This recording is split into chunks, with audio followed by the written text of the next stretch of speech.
ये गिरोह सिर्फ सड़कों तक महदूद नहीं रहते, बल्कि बाज़ औक़ात मजहबी जज्बात को भी इस्तेमाल करते हैं।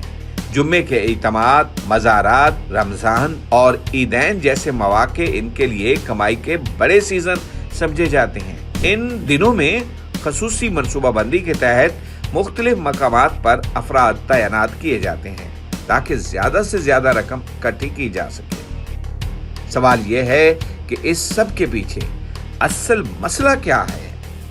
माहिरीन कहते हैं कि गुर्बत, बेरोजगारी, कमजोर कानून नाफिज करने वाला निजाम और समाजी हमदर्दी का गैर मुनज़्ज़म इजहार इस नेटवर्क को ताकत देता है। जब लोग बगैर तहकीक के हर हाथ में रकम थमा देते हैं तो वो गैर इरादी तौर पर इस मुनज़्ज़म निजाम को मजीद मजबूत कर देते हैं।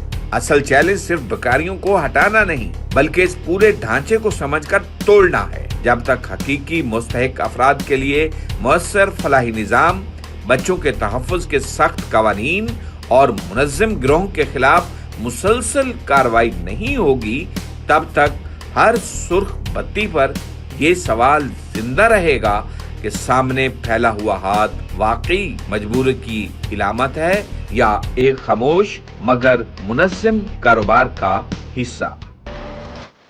अल्लाह के नाम पे दे दो, मैं मांगने वाला नहीं हूँ, मजबूरी है, मेरी अम्मी का ऑपरेशन होना है।